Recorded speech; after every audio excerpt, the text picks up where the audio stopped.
agriculture is on display at the Nebraska State Fair. We will meet town kids who have found their place through ag education. Plus, how Nebraska's largest classroom connects kids with agriculture here at the fair. Later, meat is on the menu, but it's also the legacy for a rancher gone too soon. We will remember Papa Tom.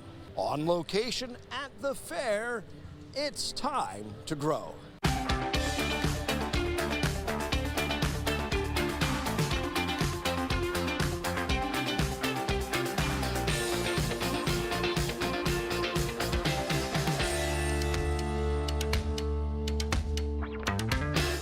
Every day is a big day here at the Nebraska State Fair, especially for our 4-H and FFA youth. But a lot of people always want to know, what about the numbers?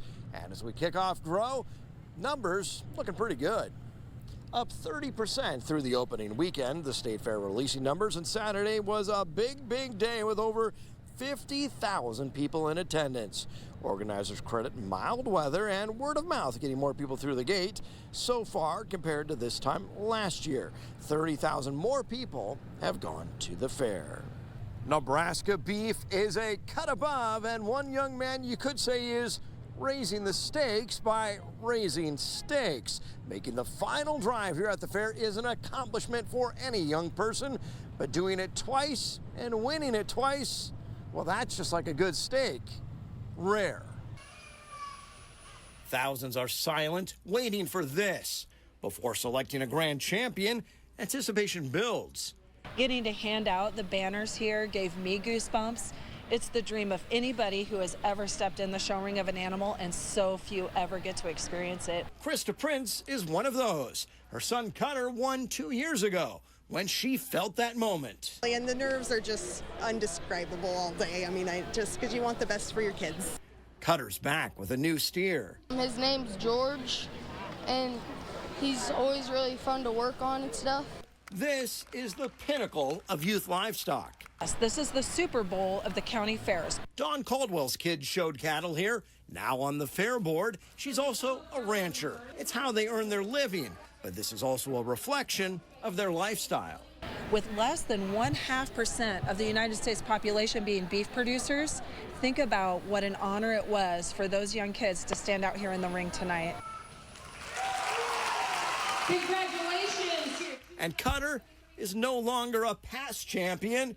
He's grand champion once again. Friends and family embrace a 2-time winner. You can't explain it. It's so cool. Cutter has just raised the stakes in a state that raises more stakes than anyone. Nebraska is the beef state, so what more proud moment could anyone have? The fairgrounds also transformed into Nebraska's largest classroom. NTV's Austin Keller has our story. School is back in session, and students are able to learn about a variety of topics, whether it's your favorite ice cream dish or fish. These Minden third graders know the answer.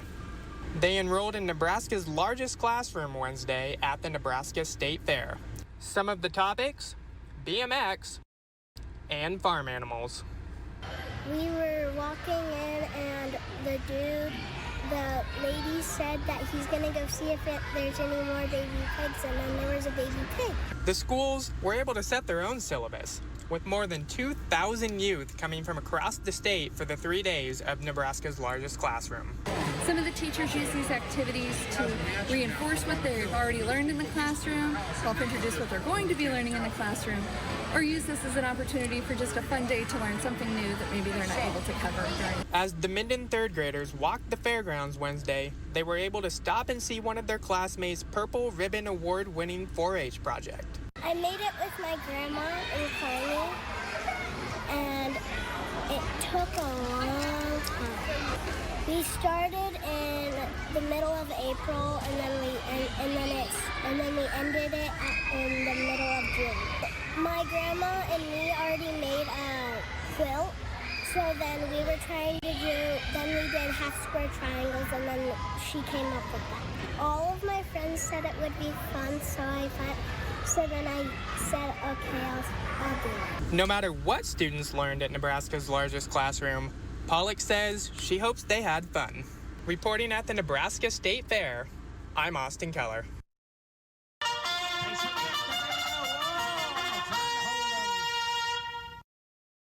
And they're off at the Nebraska State Fair, the pig races. These swine racing around a circle to win the ultimate prize, an Oreo cookie. Well, we start them when they're about 20, 25 pounds in weight, about 4 to 5 weeks old, actually. And it takes a while. It takes about 4 weeks to train them. And the sad part is you get them trained, they really get to racing good. And like, we're done with them at the end of this fair, and then we hope they go to a 4-H project or an FFA project. Edrick says training the pigs requires repetition by giving them feed and playing music and ringing a bell like in the races. He added the Nebraska State Fair is the third fair these pigs have raced at. Now to a pig farmer who says his top issues go beyond trade and taxes.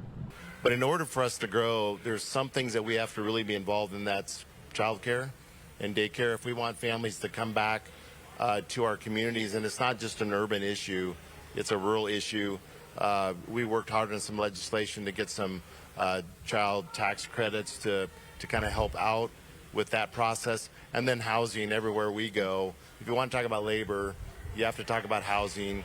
And so it's important that we in our small communities really come together and really seek out solutions that together we're going to push forward on providing childcare, figure out the housing component, and then we can get serious about how do we then bring the next companies and entrepreneurs in to grow Nebraska. When we think about agriculture, it provides 1 in 4 jobs in our state. And 100% agree with Mark. Everywhere you go, whether it's urban or rural, child care, housing, taxes are the #1 things on people's mind. And I would encourage, as we're thinking to the future for our small and medium-sized communities, we need to start thinking, what is it that will make our community vibrant? What is it that will make it grow? And it's a partnership. You can catch much more of our town hall on our website, nebraska.tv. And Congressman Adrian Smith visiting with egg producers here at the fair. He says one priority, trade, where he says it's time to hold Mexico accountable for putting up barriers to Nebraska corn. Mexico agreed to take our corn with the trade agreement, USMCA. Now they're not taking our corn. It's high time that President Biden be more vocal about this. But the enforcement mechanism, they're finally engaging that. It should have started some time ago, but we cannot give Mexico a pass on this. The president, he seems to be so gentle about it, and it really undermines all of our trade that is so important, especially to domestic agriculture production, manufacturing, services even. Trade policy is important. We need to enforce it. Still to come, the measure of a man is more than feet and inches. We pay tribute to Papa Tom. And up next, how town kids benefit from FFA.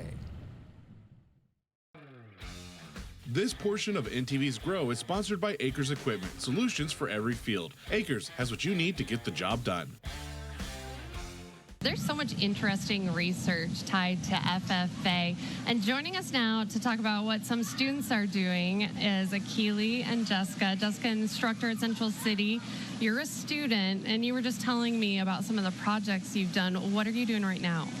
Right now I'm currently working on taking soil samples from a farm in Lincoln, and I will run a bunch of different tests on those, like water infiltration, metagenomics, PLFA, a lot with the microbial community and just the soil itself. And then I'll run those tests, and then hopefully I'll compete at nationals again this year, or not compete again, but hopefully I'll make it to nationals again this year. And just an exciting thing. Yeah, because you've already done this. You've had a successful project that you've been recognized for. Yeah, and it was honestly really amazing because I've never came from an agricultural background, and just to succeed in the agricultural world is such an amazing feeling to have. And with the support from my advisors and my teachers, it's just a wonderful thing, and it's just a great organization to be a part of. What do you hope will be the ramifications of some of your research? Do you hope people will take that and change the way they farm, I guess? You know, I hope so. My goal is to find more ways to make agriculture sustainable so we can feed our growing population, because the population is growing at excessive rates. So just making sure that farmers are able to feed them and continue to keep up with the growing population is what's mainly my big goal. I just think, no offense to any other school, but Central City puts out some impressive students. And Jessica, there's another program there that I just think is really impressive. Yeah, so last year we had an opportunity to acquire a sow and her litter. And so the FFA chapter, along with my children, raised this sow. We used the sow and her piglets to learn about castration and artificial insemination. And then that litter was butchered at a USDA facility and sold to the school program. So farm to fork situation that we had an opportunity to do this last year. Wow. And having a garden and people really getting to see where their food comes from in Central City. Thank you both so much. Thank you. Thanks, Sarah. Our Grow Weather Outlook is next. NTV's Grow Weather is sponsored by Acres Equipment, solutions for every field. Acres has what you need to get the job done.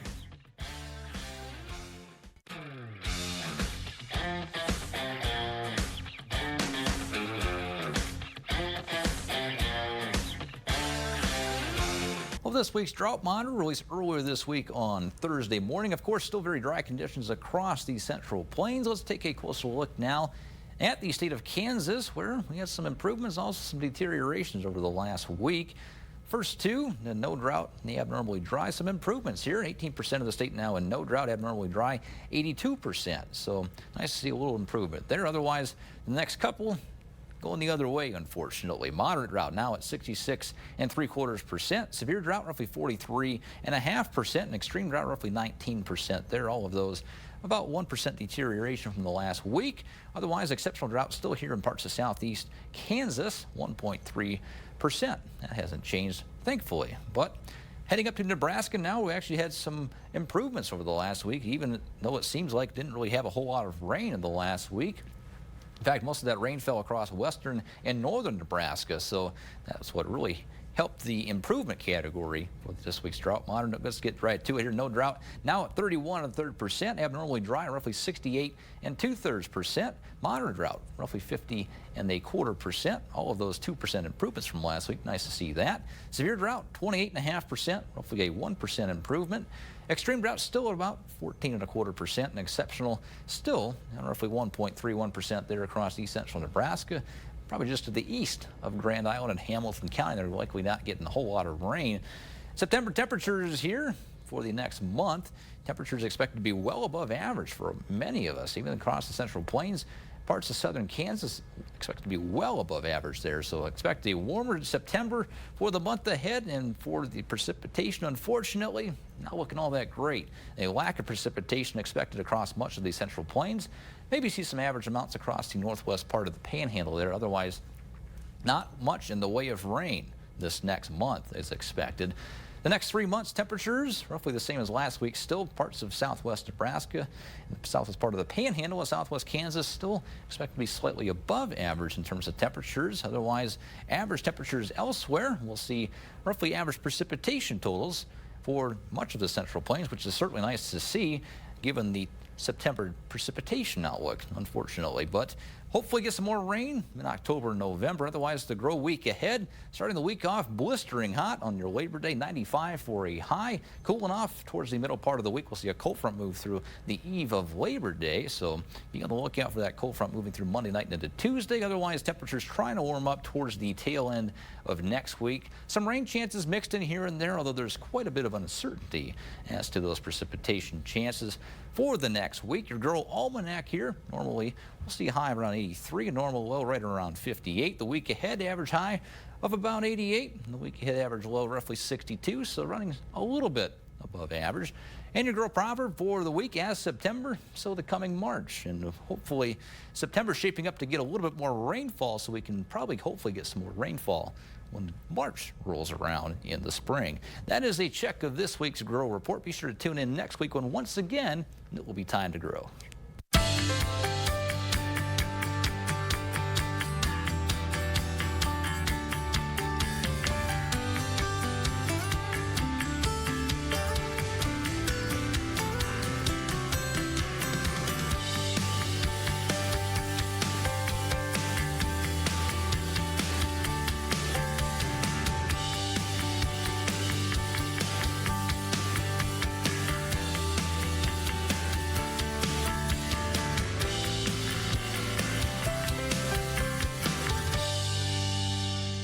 love seeing your photos, especially those from the Nebraska State Fair. Keep them coming. Go to Nebraska.tv and chime in. Now to Colleen Williams with more. Now this is exciting. We have people bring food, meat to us, M-E-A-T. They meet us, but also bring meat. This is the biggest chunk of meat I've ever seen. It is like, what do you think? 24, 36 inches? Easily, yes. Okay, Bo Garcia joins us with 4-H Livestock and Meat Education Assistant Professor. That's Yes, your title. ma'am. Yes. Thanks for being here. Thank you. I am so excited. You know, it's actually my first Nebraska State Fair. It is. Where are you from? Originally from Texas. I see. Yes. Okay. But I'm loving it. It's having so much fun. The students and youth have been amazing. So interested in what we bring to the table, and it's been a great time. So if you have one message you want to get across to the students, what is it? What do you want them? What's the takeaway? Eat meat. No, I'm just kidding. No, I would never tell anyone to do that. But, you know, it's incredibly important to understand our meat industry and how they play a role in everyday, you know, actions, and especially the youth here, right? They're showing these livestock that are going to go into our meat industry. So it's incredibly important that they understand their role and their impact on the industry. Well, this is fascinating. I'm sure the kids just eat this up. Yeah, tell us what we've got here, what we're looking at. They do, absolutely. So this is actually a portion of a beef carcass model. I've never seen anything like it. Yeah, so it's actually a puzzle. It's a quite complicated one. But it shows the different pieces, what meat looks like before it gets to the grocery store. Okay. Yeah, wow. Will you show us a little bit of it and tell us? Absolutely. Is it hard to take apart? A little bit. So I'm going to leave it together if that's okay. But this is the forequarter, so the front shoulder area of the animal plus the rib. So lots of expensive cuts like the ribeye steak. Yeah. Delicious. So good. Comes from the rib portion of the animal. And then the chuck, the flat iron, have to put that out there. You know, University of Nebraska was famous for finding the flat iron steak. So I had to shout out to our great university. So that comes from the shoulder portion of the animal. Where do people find you here at the fair? I am located in Raising, Nebraska. All right. Is there anything else you want people to know? They could come on over. Are you doing talks? You have an exhibit out? Yeah, we have a booth. I would love to talk with you about meat science, of course. That's my passion, but also the opportunities that university has. Okay. You're from Texas, but you're in Nebraska now. Who has better steak? Oh, you know, this is the beef state. It is. I have to say Nebraska. Okay. You're correct. Thanks, Bo. Thank you. Good to meet you. Away from the Midway, by choice, one food stand stands alone. By cattlemen, for cattlemen, we remember Papa Tom next. Beyond the flashing lights, Papa Tom serves up hearty meals where beef isn't just on the menu, it's their legacy. But the conversation in line for breakfast burritos now is different, as folks remember a rancher gone too soon. There you go. The true measure of a man isn't in inches and feet. It's a lot. Tom Sondrup set the benchmark for his 4 girls, raising them around cattle and showing livestock at the fair. When the event moved to Grand Island, Papa Tom was asked to cater to an audience he knows well. 90% of the cattle people here I probably had some contact with before somewhere along the way. For the past 13 fairs, Papa Tom's has set up shop in the shadow of the cattle barn. With all the livestock people, the dirt, the manure, yeah, this is our place. Often with his girls at his side. I'm the youngest and the orneriest. Their days in the barn inspired the menu. Affordable, delicious food, because he knows what it takes to afford to take a family to the fair. But the girls go it alone now. Their first fair without their dad. I'm sure we're not doing things exactly how we would like them to be done, but keep it on the tradition and feeding the people. Inoperable brain tumors came on quickly as folks rallied behind the Sondrups. And the community has come out, I'm gonna cry. The community has come out and supported like no other, so it's really special. Heidi now runs the stand. She's done a great job. The cattle business is all about genetics, and clearly these girls have inherited their dad's good nature. Other stands get more foot traffic, but no one gets more manure-encrusted boots. The surest sign of respect for these ranchers. We thank them so much. They've been very supportive. Well, we have had a great time hanging out in the barns for this FFA weekend at the Nebraska State Fair. Now it's on to Husker Harvest Days. We'll see you then. Have a good one.